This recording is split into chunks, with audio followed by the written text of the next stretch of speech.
Boa noite. No Globo Repórter de hoje, Egito, muito além das pirâmides e dos faraós. Vamos atravessar juntos o deserto, navegar pelo Rio Nilo, mergulhar no Mar Vermelho. Cairo, a metrópole superpovoada. Até cemitérios já se transformaram em moradia, um lugar que os próprios egípcios chamam de Cidade dos Mortos.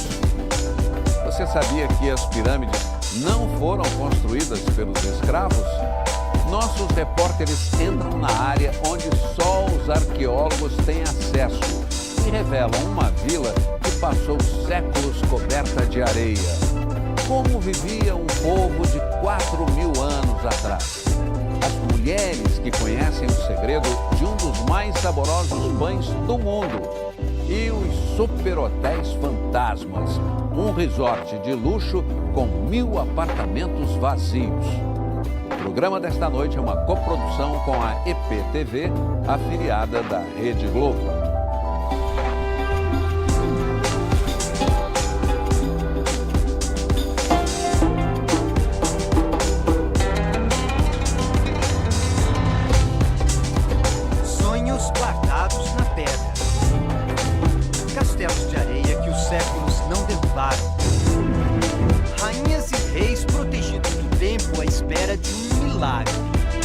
Que acontece embaixo da água.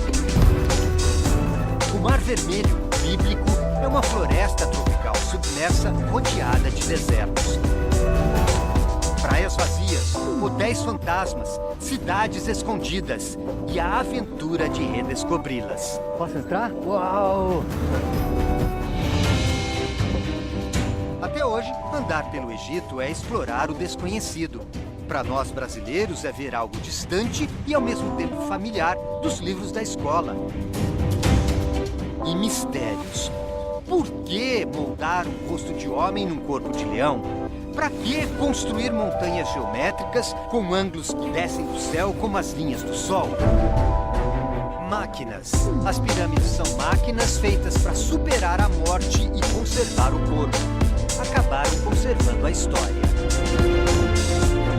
Mas de onde os egípcios tiravam essa esperança? Como nós, do sol que renasce a cada manhã, mas também da luta entre dois gigantes que só eles conheciam bem, o deserto e o Nilo. Um rio de ouro que todos os dias vence a seca e alimenta o verde. Esta terra mitológica gerou uma das civilizações mais fascinantes do mundo antigo. E nós vamos para lá. Nossa viagem começa no Planalto de Gizé, a 20 quilômetros do centro de Cairo, a capital do país, no norte da África, no extremo leste do deserto do Saara. Aqui estão algumas das obras mais intrigantes do planeta, tão espetaculares que não parecem deste mundo e geram dúvidas. O que você acha? Quem construiu as pirâmides?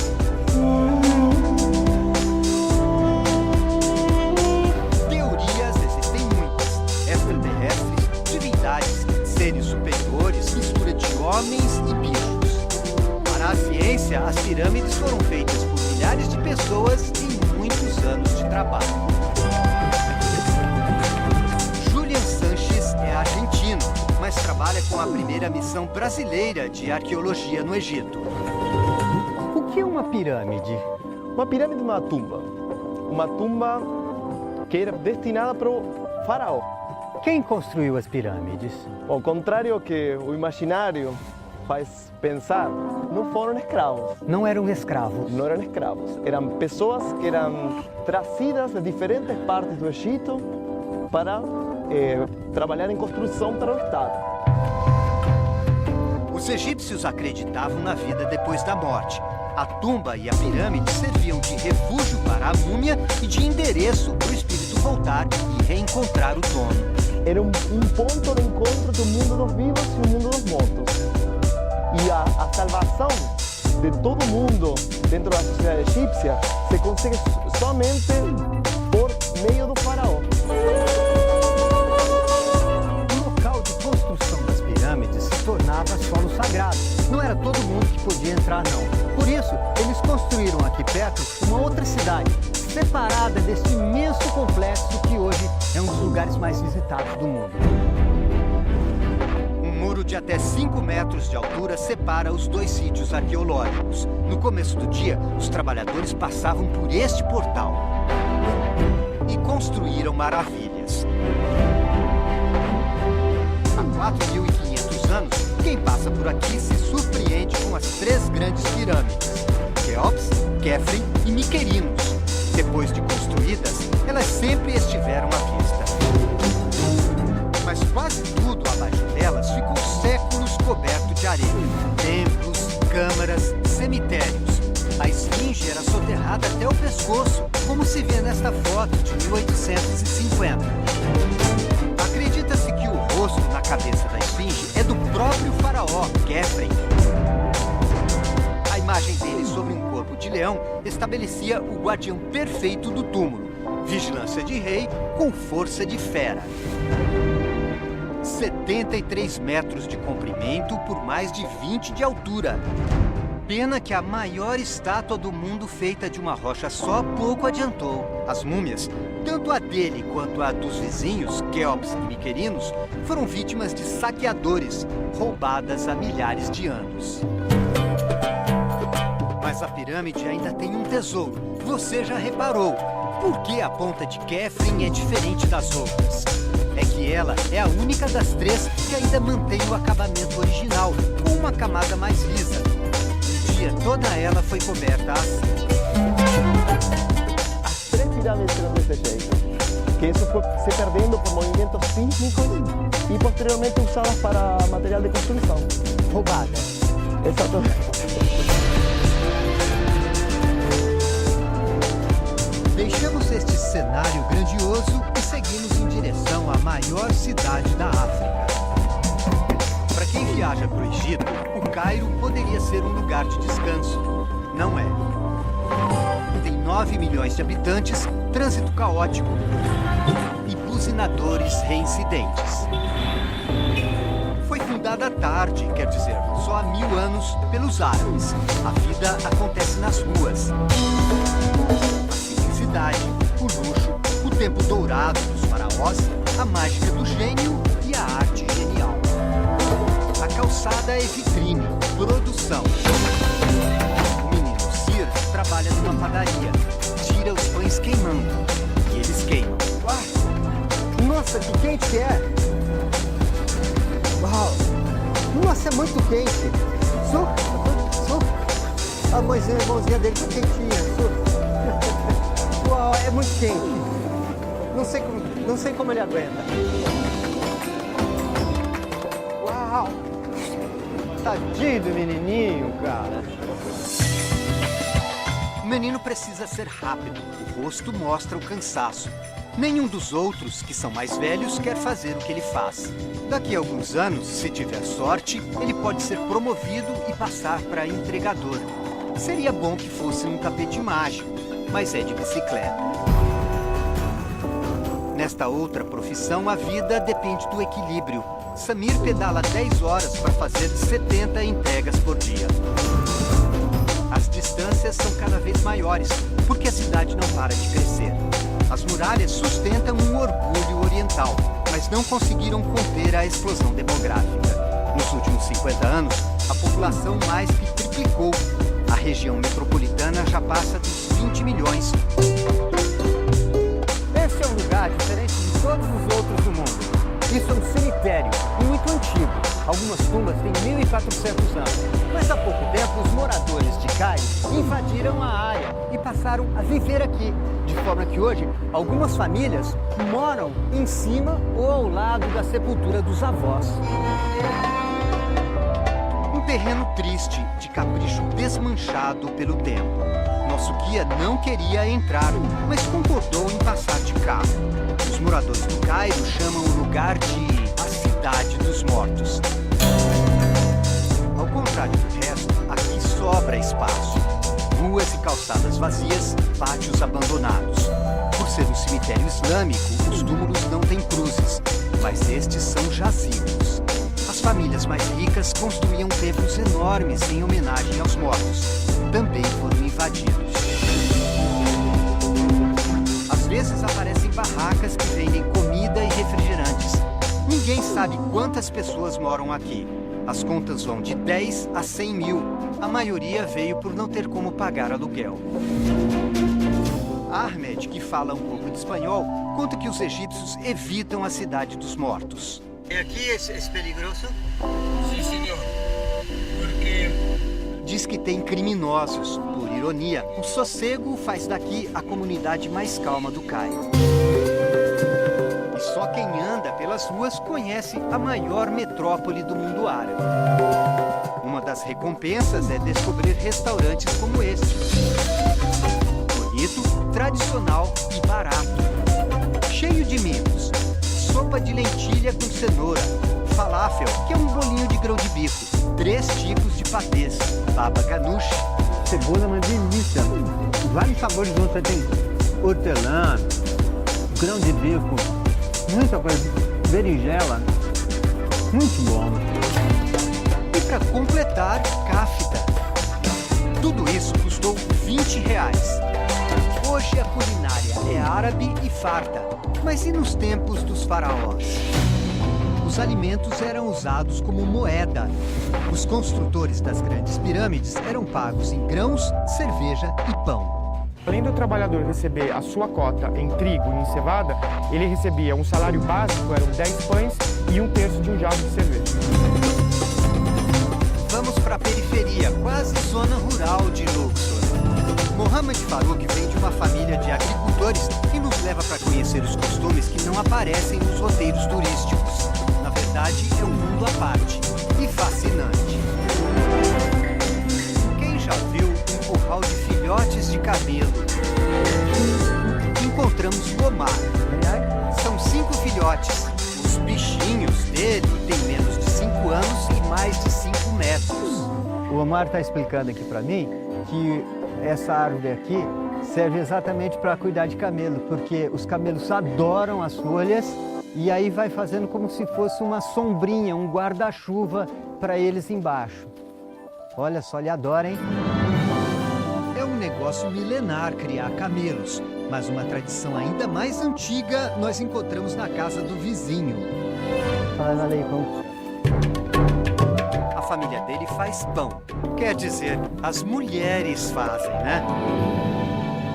Fogo, forno e jeito, que aliás elas têm de sobra. Quando chegamos, a massa já estava pronta e a caminho. Dezenas delas. Direto pro forno? De jeito nenhum. A receita antiga pede 2 ingredientes indispensáveis: tempo e sol. Essa massa acabou de sair da cozinha, ó, ela ainda está assim. Aí eles deixam meia hora no sol, o pão cresce e ganha uma certa consistência. Olha a diferença, né? Esse já cresceu. Então esse aqui já está pronto para ir para o forno. E também já está na temperatura ideal. As mulheres calculam tudo. É uma responsabilidade, mas também uma honra. Dona Fátima, a mais velha, parece feliz em comandar a operação. Ela sabe como nenhuma outra conciliar a mansidão da massa com a braveza do fogo. No fundo, é uma dedicação comovente. Entram esforço e promessa, saem orgulho e beleza.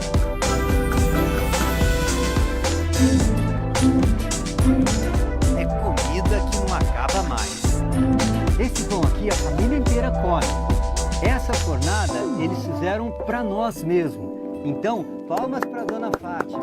Dona Fátima, tá? Shukran, shukran. Na outra casa, outro forno, outra técnica. Aqui é o fundo da casa da senhora Atiati, essa mulher muito simpática. E esse aqui é um mishaba, é um rolo de abrir massa e ela vai mostrar agora pra gente. Estica muito, já tá com o tamanho de 2 pizzas normais ou de uma pizza gigantesca. Mas não é pizza não, eles chamam de fatira. Então agora eu que vou tentar. Já aprendi, parece que é muito fácil, é só jogar um pouquinho farinha em cima da tábua. Tá? E aí? E aí? Ai. Nossa, é difícil? Não vai, ó. Dá tudo errado. Ok, pronto. Ela não quer. É difícil. Olha o que virou meu pão. Ei, estraguei a massa. Melhor deixar com quem sabe. Ah, tem que pôr mais farinha. Agora vai, né? Bem difícil, viu? Ela usa o meio do rolo para fazer. Ela controla a grossura da massa com a mão em cima do rolo, ó. Ó, quando ela faz assim, ah, muito bem. Igualzinho meu. A fatia, eles falam que vai muito bem com leite pela manhã ou uma sopa à tardezinha, no começo da noite. Vou provar. É muito fina, mais fina que a nossa massa folhada. E suave. Tem um gosto bem suave, quase sem sal. Na hora da fome, eles juntam a massa com a vontade de comer. Molho de grão de bico, melaço de cana, tudo simples e perfeito, além de saudável.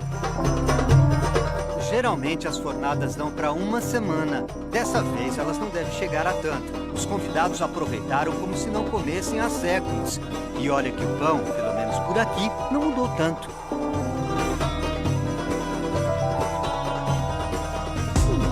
Vamos mergulhar nas águas transparentes do Mar Vermelho e conhecer uma floresta tropical submarina. Daqui a pouco.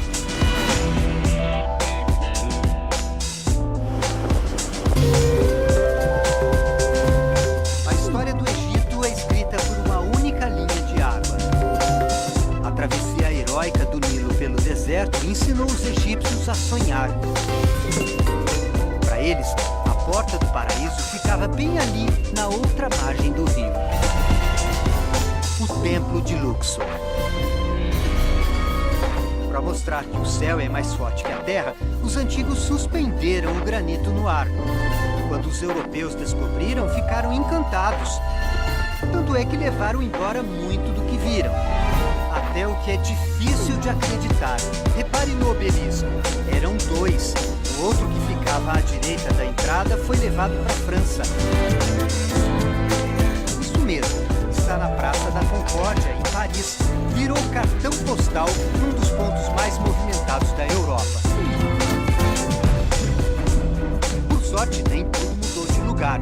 Com o que resta, Luxor mantém a majestade. Um lugar que fez reis e rainhas, como Tutankhamon, o da Máscara de Ouro, e Hatshepsut, a deusa faraó.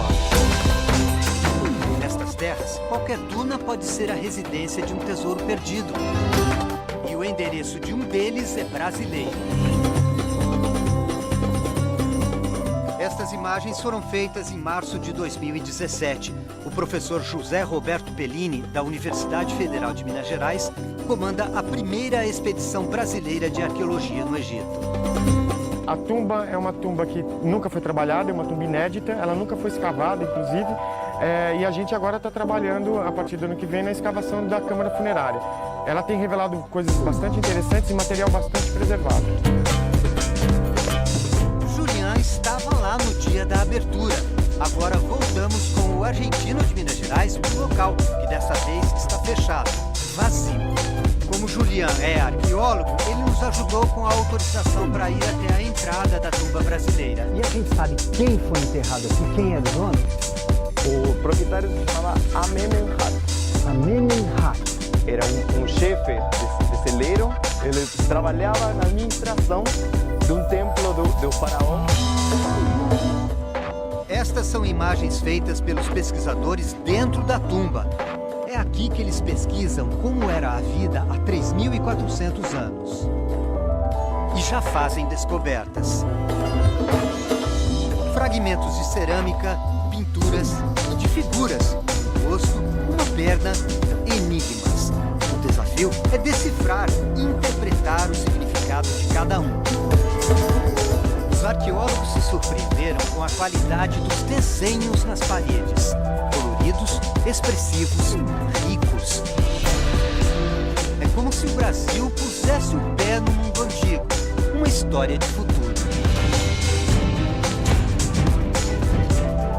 Voltamos para a estrada. Agora já rodamos mais de 900 quilômetros pelo deserto. É como se o Saara engolisse todas as cores. Mas num descuido da areia, o azul ressuscita. É o milagre do Mar Vermelho, um pedaço de água cercado de deserto por todos os lados. Ele preenche uma cavidade alongada entre a África e a Ásia, o Canal de Suez e o Golfo de Aden, na saída para o Oceano Índico. Para quem vem do deserto, é uma miragem de cristal líquido que o sol acende em tons inexplicáveis. Riscos claros que guiam os sonhos por um mundo turquesa. O mar de vermelho só tem o nome. E outra curiosidade é que ele não recebe água de nenhum rio. Todos os vizinhos são secos. Lá atrás fica o deserto da Arábia. Para cá, o deserto do Sinai. E à nossa frente está a imensidão seca do Saara. Esse mar, só por existir, já é um milagre. E parece que o esforço dele em sobreviver no meio de tanta areia faz desse lugar uma maravilha ainda mais surpreendente. Aqui perto da praia, a água é rasa por muitos metros. E aí as pessoas pegam essa combinação de delícias para uma brincadeira que só pode ser feita aqui. Elas andam como se fossem atravessar o Mar Vermelho. Passos descontraídos que refazem a jornada bíblica, como Moisés guiou os seguidores daqui para a Terra Prometida, os pais seguram os filhos pela mão. O namorado ajuda, as crianças se divertem. Caminhar na água é o esporte preferido. O que vai longe é a faixa costeira. Só o lado ocidental no Egito tem mais de 1000 quilômetros. É claro que o turismo é a fonte principal de renda. A multiplicação dos resorts mudou a cara da região de Hurghada, uma cidade que há 30 anos era uma vila de pescadores. O recorde de 15 milhões de turistas em 2010 espalhou euforia e os egípcios levantaram hotéis aos montes. I would say billions of dollars. Foram bilhões de dólares investidos, diz este diretor de hotel. São 70 quilômetros cheios de hotéis 5 estrelas, cada um com mais de 1000 quartos. 1,002. Mas em 2011, a onda de protestos da chamada Primavera Árabe chegou ao Egito. As inquietações que derrubaram o presidente Hosni Mubarak assustaram os visitantes. O número de turistas caiu para 1/3. Gigantes e vazios, empreendimentos inteiros viraram corredores de hotel fantasma. Eu pergunto sobre a segurança no país.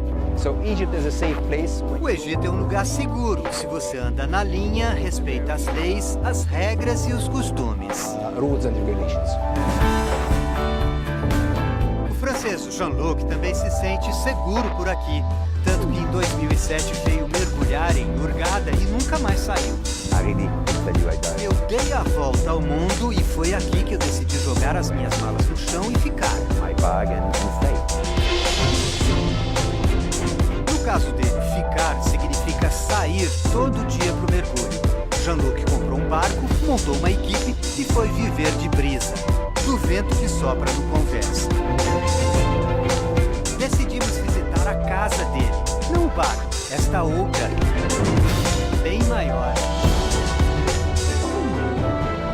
Se o mergulho é numa casa, logo depois da entrada parece que chegamos ao jardim.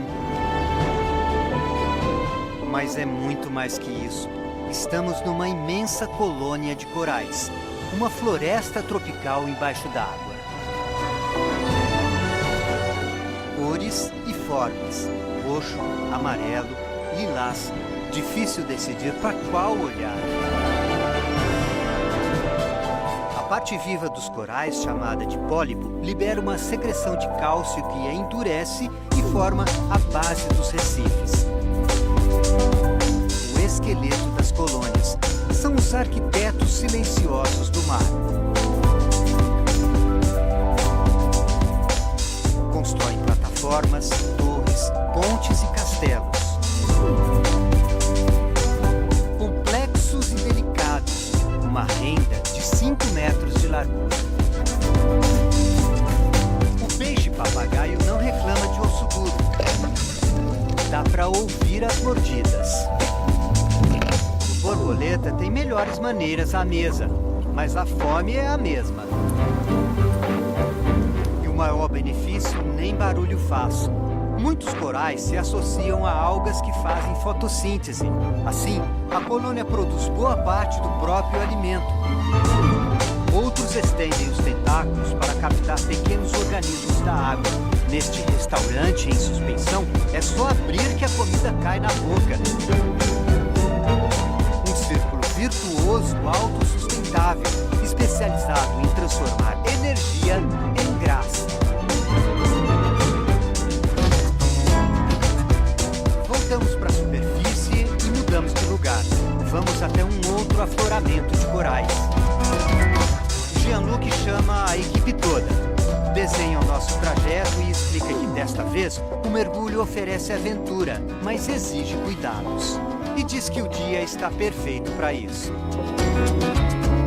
A gente vai descer 10 metros. A luminosidade e a visibilidade embaixo da água, ele diz que estão muito boas também.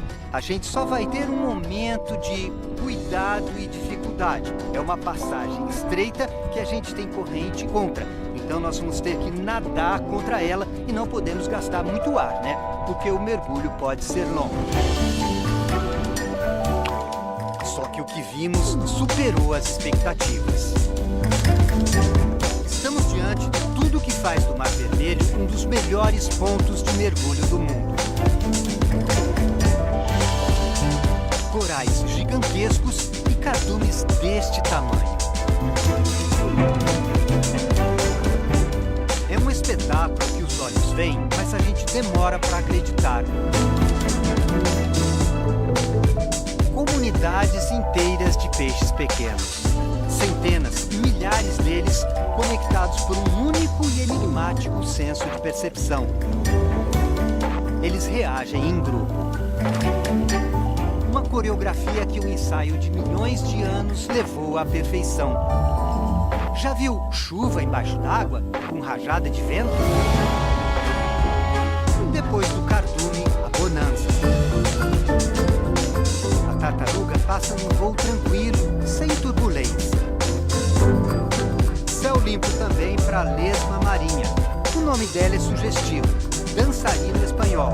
Traje carmim com franja cor-de-rosa. No quesito fantasia, o povo inovou dos efeitos especiais. Entra em cena escuro, mas repare na parte de trás. Aparecem riscos claros. Aos poucos, ele ajusta as cores e as formas do corpo para se confundir com o coral.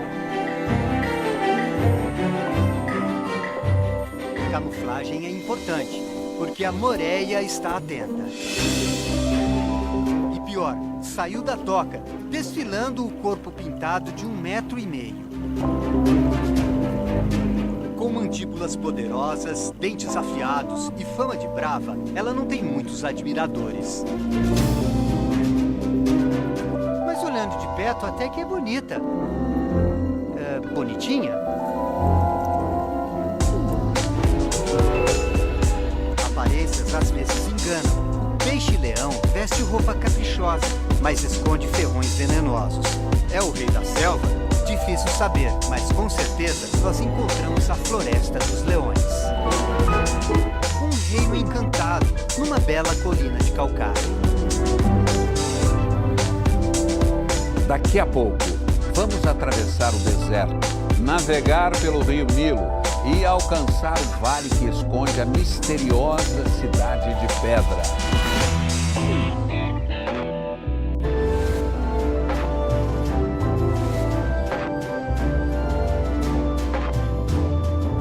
A As pirâmides e as tumbas luxuosas que a gente conhece eram de reis e nobres. Mas quantos faraós o Egito teve? 200? 300? E os outros? E as pessoas comuns, que eram milhões? Pois é, infelizmente sobre isso, os arqueólogos ainda sabem pouco. Porque ao contrário das pirâmides, que ficavam no deserto, as cidades ocupavam as regiões mais úmidas, é claro. Com o tempo, as casas que eram feitas de tijolo de barro da lama do Nilo foram desaparecendo. Mas existe uma cidade que fica escondida num vale fechado, bem longe daqui, que foi feita de pedra. E é atrás dessa cidade lendária que nós vamos a partir de agora. Carro em movimento, o horizonte imóvel. Nem o vento mexe as dunas, que petrificam e viram morros. Uma máquina parece submergir na perdição da areia, que engole tudo. No lugar onde o planeta excluiu as árvores, restam sol e solidão. Estamos sozinhos. A estrada é a única aliada, sem lanchonetes nem postos. Para piorar, a Armed insiste em rodar sem ar-condicionado para economizar combustível. Lá fora, 45 graus. Ninguém merece, hein, Armed? E quando tudo era sufoco, o alívio. O Nilo inunda os olhos e o verde refresca a alma. A maior lição do deserto é impor goela abaixo que sem água não tem vida, não tem graça. As velas voam soltas na flor da água. Um historiador antigo disse que o Egito é um presente do Nilo. Lembra da escola? As enchentes fecundavam as margens e possibilitavam a agricultura? Pois é assim até hoje. As inundações acabaram por causa de uma barragem construída em Assuã, no sul. Mas os canais ainda distribuem a fertilidade. O rio que nasce no meio da África e percorre 6.800 quilômetros até o Mediterrâneo também atrai veranistas. Os barcos fecham o trânsito na margem e abrem as asas na pista. Encontramos mais uma máquina fabulosa, a Faluca, o barco à vela do Nilo. Elegante, ela já navegava aqui há 7.000 anos. Entrar numa Faluca não é exatamente ser o primeiro, mas para nós tudo é novidade. Se no deserto é quase impossível se locomover, aqui a viagem é uma delícia. Brisa e silêncio. Parece fácil, mas não é. Num jogo de cordas e carretilhas, os braços do timoneiro chegam às velas, que se empolgam. Muito antes da invenção do motor, isso já dava certo. E a agricultura também. Sempre quando se fala no Egito, a gente pensa logo em pirâmides, monumentos e nas pessoas que trabalhavam com pedras. Na verdade, essas pessoas eram minoria. 80% dos egípcios antigos trabalhavam no campo. Até hoje, o vale é abençoado com um dos solos mais férteis do mundo. Os canteiros mantêm culturas tradicionais, como as tâmaras, o feno, mas também tem banana, original da Ásia, e milho, o grão que veio das Américas. Por outro lado, o mundo inteiro, inclusive nós brasileiros, levamos daqui um morador que manteve o sobrenome, a tilápia do Nilo. O império era rico porque tinha comida. Enquanto os europeus ainda se cobriam com peles de animais, os egípcios já colhiam trigo, cevada, lentilha, grão de bico e plantavam flores, crisântemo, lótus e frutas, uva e romã. O trecho da viagem pela água foi curto, mas suficiente para entender. Sem Nilo, o Egito é deserto. Mas para nós, ele está cheio de aventuras. Retomamos nossa busca pela cidade de pedra. Passamos pelos colossos de Memnon, duas estátuas gigantes do mesmo faraó. Os turistas costumam parar por aqui. Nós vamos além, mas é uma corrida com obstáculos. No escritório das antiguidades encontramos o diretor. Hello, salam alaikum. E ele precisa de ajudantes. A gente só não imaginava tantos. Nós começamos com 3. Agora, além da gente, já tem também aqui ó, o Nasser, o Hamed Ismail, que é o diretor, e o Ahmed. E ela, Bina, vamos... É o cara que tem a chave, o responsável disso, o especialista naquilo. Vamos lá, let's go. Aqui aumentaram 2, esse aqui e o Mohamed. Faz 2 horas que nós estamos aqui no escritório tentando conseguir a autorização.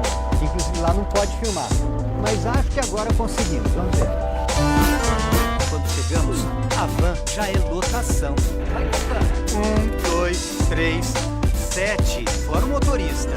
Um deles é o segurança oficial. Reparou? Mas vale a pena.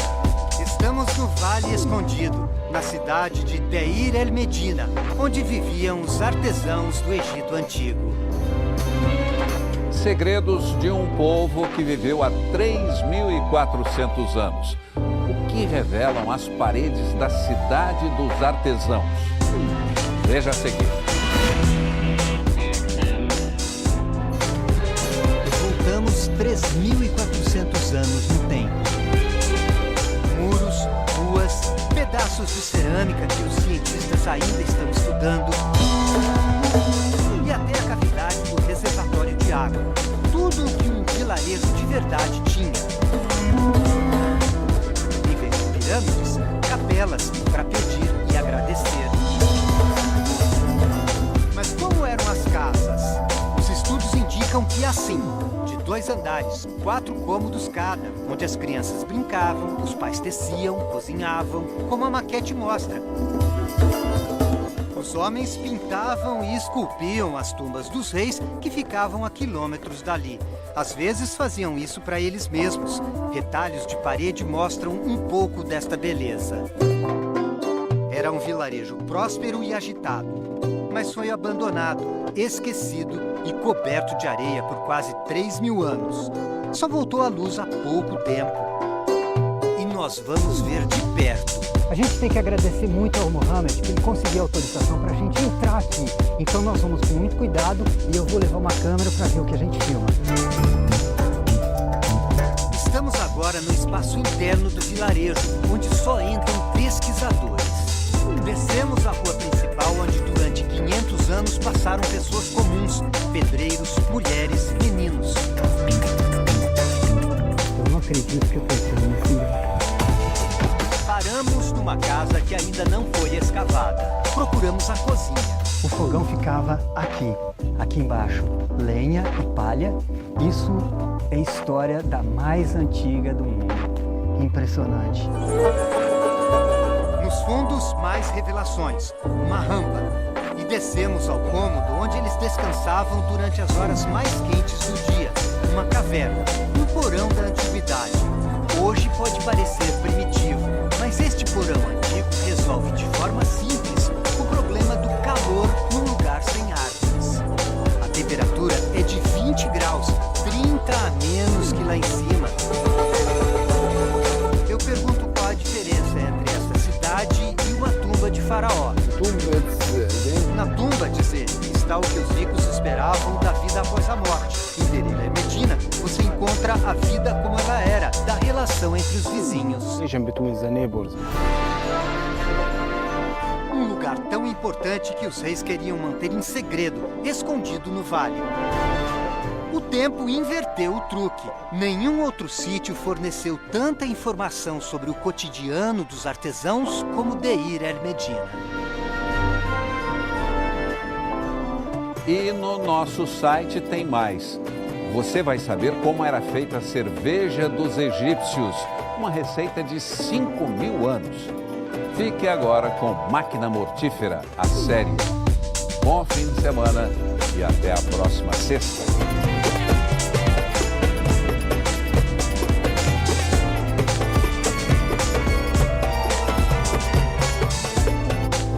Botafogo precisa vencer para subir na tabela do Brasileirão e enfrenta nada menos que o líder São Paulo, 4 da tarde.